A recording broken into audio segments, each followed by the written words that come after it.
Deadpool 2, Doctor Who, Avengers Endgame, Indiana Jones. What do all these have in common with each other? Time travel! What? Alright, Indiana Jones. You used to have these ancient supernatural artifacts based in religious cultures, and then you decided to throw aliens into the mix, but then you went ahead and got a goddamn time machine. You used to be cool. What happened? This movie was a whole bunch of stuff being done, but so little happening. Why is it that Disney is hell-bent on ruining a happy ending we were given in previous movies and substituting it with some fanfic, this ending is better, I swear, bullcrap? I'm looking at you, Rey Skywalker. On the topic of Rey, let's quickly address the Mary Sue in the room. Wombat, or whatever her name was, actually wasn't that bad of a character. She was skilled, yes, but having grown up under similar circumstances to Indiana Jones, she, with the whole father with obsessive journals, and she establishes she has pursued an adventurous lifestyle of crime and stuff, and all the strong female character stereotype stuff, it gets a pass, in my straight white male opinion. So our cast of characters for this movie is Indy, unfortunately not Sully, I can't believe it's not Lara Croft, and I can't believe it's not Short Round. I'm serious. This kid has the same origin story and role to play as Short Round, except just does it way, way worse. He's introduced to us while he's using like a model of plane controls, getting offhand instructions on how to actually fly, so when the time comes for the kid to fly a plane, there's an excuse for why he can't, which is a lesser parallel to the whole Run out loud, there's a kid driving the car! So doing the whole Memberberry shtick with this movie didn't go too well, but the part that really made this movie fall apart for me was the ending. But to get into the ending, I guess I better go over a few key points in the movie that I'll be talking about through this video. I feel everyone can agree the movie starts off great. It captures the Indiana Jones feel perfectly, miraculous frigid and Luke level escape and all. Introducing our villain, an ancient artifact for the movie, a supporting character who is important, albeit dead by the time the main plot kicks in, and the de-aging effects on Harrison Ford is the best I have seen ever. Then we cut to the present. It's Moon Day, and Indy is retiring from his job, he's lost his son, and is going through a divorce. So life isn't great for the old professor of archaeology until his goddaughter comes along, looking for the half of the Archimedes dial which we saw in the prologue, potentially being able to measure fissures in time, so the wacky-dacky train starts off quick. However, she steals the half of it in order to sell to an illegal auction. Indy also ends up on the run for CIA and a group of secret Nazis there within on the false pretense that he's a murderer. They run away, get caught, run away, get caught, and finally get to the other half of the Archimedes dial, and then get caught, and then Chuck Norris descends and kicks Indiana Jones in the balls. Wait, hang on. Sorry, wrong script. But then Indiana Jones gets shot in the chest. These Nazis have been pretty trigger happy, even killing the female black character. Like, I didn't even know you could do that anymore. Yet they don't finish the job and kill Indy for some reason. I mean, you know, plot armor, and I'm fairly sure Indy was supposed to die in this movie, but I mean, come on. Man is shot in the chest and just kinda keeps going. I mean, he's not doing too hot, but he's talking and rocking as good as he ever has. Then comes the moment of truth, the time travel part. The Nazis want to go back in time to kill Hitler of all people and take his place to do a better job and win World War II for Germany. Great plan! How's it go? They end up in ancient Roman times and are mistaken for dragons. Indy and Wombat escape only for the Nazi plane to be shot down just by harpoons, so, you know. I believe this is the point where people would usually decide to walk out of the theaters, because at this point it's kind of just like, well, okay then, that was cool. Time to get the fuck out of here. But no, Indiana Jones, who's still bleeding out from his chest, would like to stay here until he inevitably dies. Huh? I know he says he hasn't got anything to go back to in his own time, but I didn't think Indy of all people would just say, you know what, I'd like to die here next to my new best friend Archimedes. How are we gonna solve this? What convincing do we have to do to instill the sense of optimism to get Indy to see hope once more in his present time? Wombat just punches him in the face, and he wakes up at home. Marion loves him again. They go get ice cream. The end.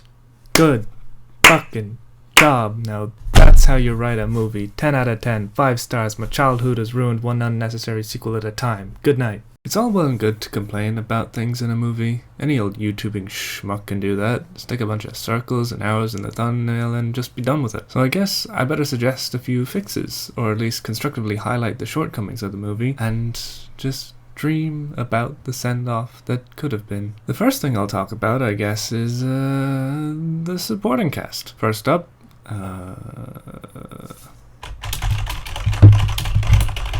Helena Shaw. Yep, enjoy it while it lasts, probably won't remember her name again. Basically, what happens with her character is that she ends up forcing Indiana Jones to take a backseat in this movie. Yeah, Harrison Ford is getting old, and so you can't expect him to swing between bridges like he used to, but it just kinda seems clear that this woman is supposed to replace Indy rather than be a sidekick like the other movies' ensembles. I feel like nowadays with sequels and cinematic universes and multiverses galore, that gradual character development over the course of a movie doesn't really happen anymore. In this movie, making Wombat Indiana Jones's goddaughter is a way of sort of cutting corners, since every descendant or relation of a well-known and skilled character is automatically just as well-known and skilled as the original. To make a comparison, let's take another strong and independent woman from another Indiana Jones movie, Willie from Temple of Doom, the widely seen as your stereotypical scream queen, fish out of water, just wants money, oh my god, I broke a nail. Surely this isn't the image of a strong, independent woman that we want to show our female audience, right? Wrong! Why? Because character development. When the going gets tough, Willie becomes the MVP of the movie. Bugs are scary and the boys gotta get saved from a spike room. Willie still pulls through, still kicking and screaming, but that's why it's called development, not substitution, like the sudden whiplash of character redemption some movies have given us. Gets captured and is about to get her heart ripped out? Willie finds a way to stop that shit, and Indy ends up using that technique to save himself afterwards. Indy gets taken out by this guard dude.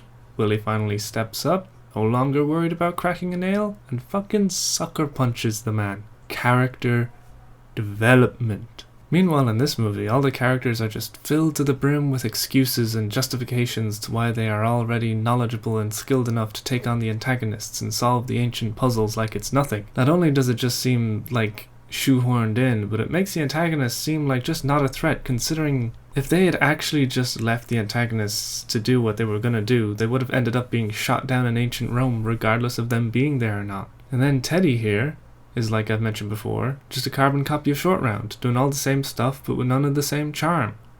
While watching the movie, I said to myself, damn, they really don't make movies like they used to. The other thing I'll try to see if I can redeem or correct is the ending. It really just seemed kinda out of nowhere. This is where the rewrite hell can clearly be seen, as there are like 4 different endings that could possibly happen at different points. The moment the movie loses me is around when Indy gets shot. That's when we see Indy was supposed to die, but I think it would be better if he didn't get shot in the chest in a tomb, and then dragged all the way back to a van, then driven all the way to an airport, then flown all the way to a different time, and then still gets taken back to hospital in time to save him. Scrap the getting shot in the chest. It makes no sense. What I was expecting with Indy getting shot is, uh-oh, Indy died. Archimedes dialed to go back in time and save him? Cool, that'd be fun. Instead, just having him bleeding from his chest for about 6 hours and being A-okay. So let's say Indy still gets captured. No gunshot wound, just old, tired, and beaten. The Nazis want him to witness their great plan, and Indy, being a lover of history, basically shit all over the history books that he had studied by using time travel. Cool.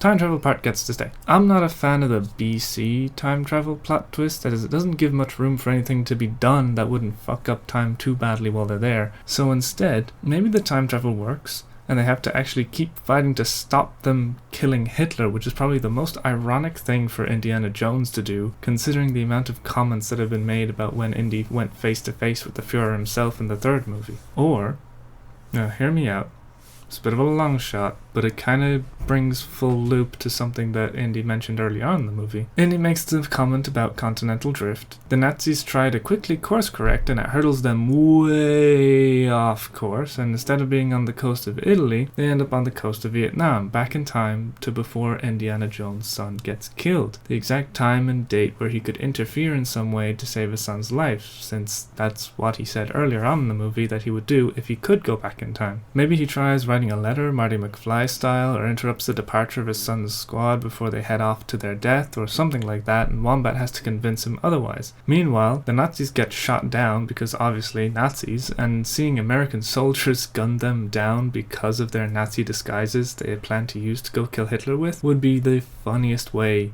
their plan could have gone completely wrong. I guess just anything more complete than Indiana Jones being like, I'm dying, I want to die in the past, nah, I'ma punch your face, also your marriage is fixed, goodbye. Well, that's just my 2 cents on the whole film. I'm gonna go watch the originals to make me happy again. Wait. Is this what Disney does now? Make shit sequels so that you want to go watch the originals to counterbalance the feeling of betrayal, but then they put the originals onto Disney Plus, so in order to feel better about the shit movie you have to buy their streaming service? It's called capitalism. Oh my god! Angels sang out in an immaculate chorus. Down from the heavens descended Chuck Norris, who delivered a kick which could shatter bones into the crotch of Indiana Jones, who fell over on the ground, writhing in pain, as Batman changed back into Bruce Wayne.